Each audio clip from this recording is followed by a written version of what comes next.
ఈ దేశంలో చాలా కాలం దశాబ్దాల పాటు తెలుగు వాళ్ళను మద్రాసీలు అని పిలిచేది. కానీ దాన్ని మార్చిన నాయకుడు ఆనాడు ఒక పార్టీ పెట్టి తెలుగు వాళ్ళు కూడా భారతదేశంలో ఉన్నారు అని చెప్పిన నాయకుడు అన్న నందమూరి తారక రామారావు గారు. ఆ తర్వాత ఈ దేశంలో తెలంగాణకంటూ ప్రత్యేకమైన అస్తిత్వం ఉన్నది, ఇక్కడ ఈ దేశంలో తెలంగాణ అనే పౌరుషాల గడ్డ ఉన్నది అని ఎలుగెత్తి చాటిన నాయకుడు మన నాయకుడు గౌరవనీయులు పెద్దలు కేసీఆర్ గారు అన్న మాట నేను గుర్తు చేస్తా ఉన్నా. నేను ఎన్టీఆర్ గారి పేరు ఎందుకు తీసుకున్నానంటే దానికి ఒక ప్రత్యేకమైన సందర్భం ఉంది.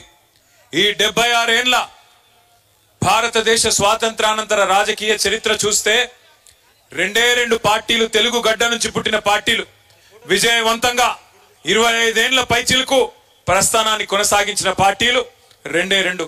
ఒకటి అన్నగారు పెట్టిన పార్టీ తెలుగుదేశం, సరే ఇవాళ అటుపక్కకి వెళ్ళిపోయింది, అక్కడే ఉంది. కానీ ఇక్కడ మళ్ళీ 2వ పార్టీ మన నాయకుడు ఎగిరేసిన గులాబీ జెండా నుంచి తెలంగాణ వారి గుండెల్లోంచి పుట్టిన పార్టీ మన పార్టీ బీఆర్ఎస్ పార్టీ.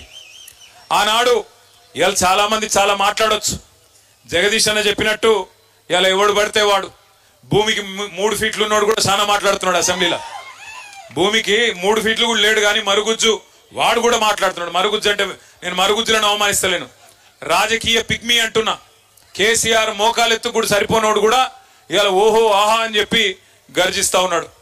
టైం ఎట్లొచ్చిందంటే గ్రామ సింహాలు కూడా సింహాల్లాగా ఎగురుతున్నాయి, వానపాములు కూడా నాగుపాములు బుసగొడుతున్నట్టు పోజులు కొడుతున్నాయి. అట్లాంటి పరిస్థితి వచ్చింది. కానీ ఒక్కసారి వెనకకి తిరిగి తొంగి చూస్తే 2001లో ఒక్కసారి మీకు అర్థం కావడానికి క్లుప్తంగా చెప్పే ప్రయత్నం చేస్తాను నేను. ఈరోజు ఇంతమందిమి, ఇంత పెద్ద బలగం సూర్యాపేటలో ఒక మీటింగ్, ఒక కార్యకర్తల సమావేశానికి వస్తే 4.5 కిలోమీటర్ల ర్యాలీ, ఎక్కడికక్కడ ప్రజలు బారులు తీరి ఏదో ఎలక్షన్లలో రోడ్ షో అయినట్టు ఎక్కడికక్కడ చేతులు ఊపుతూ ఇట్లా చూపెడుతూ అన్నా మళ్ళా మీరే వస్తారు, తప్పకుండా మళ్ళీ మీరే గెలవాలని చెప్పి ఆశీర్వదించే పరిస్థితి 15 నెలలు తిరగకుండానే వచ్చింది. ఇంత పెద్ద సైన్యం ఇవాళ మనకు తయారైంది. కానీ 2001లో ఏంటిది పరిస్థితి?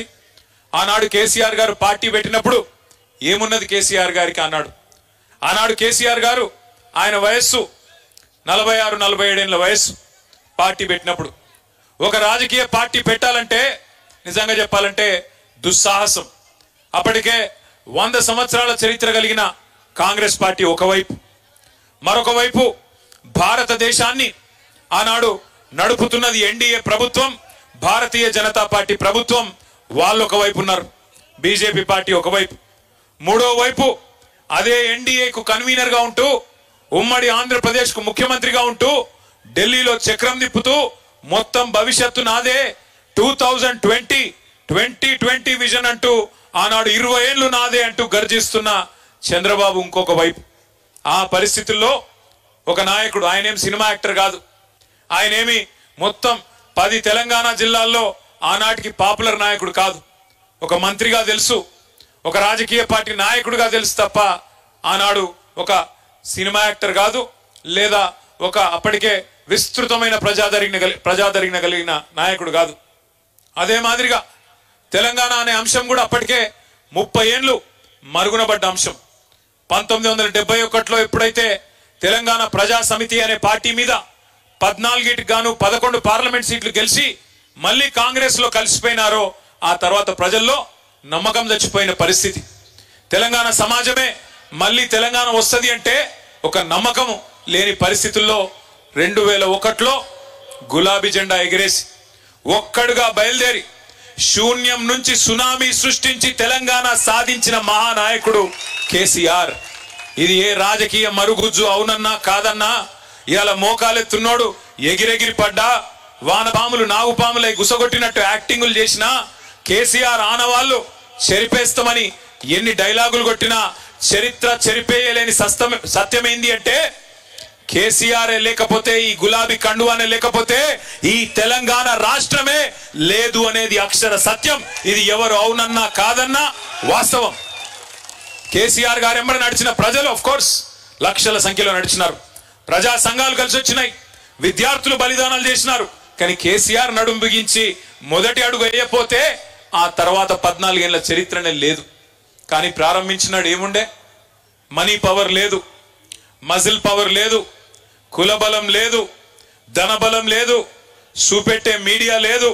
ప్రతికూల శక్తులన్నీ తెలంగాణ వద్దని కోరుకునే శక్తులందరూ హైదరాబాద్ లోనే అడ్డబెట్టి ఎట్లా నడుపుతావో చూస్తాం, తొక్కి పారేస్తాం నిన్ను అని ఒకవైపు హుంకరించడాలు, మకల ఉట్టింది పుబ్బల పోతది అని శాపనార్థాలు.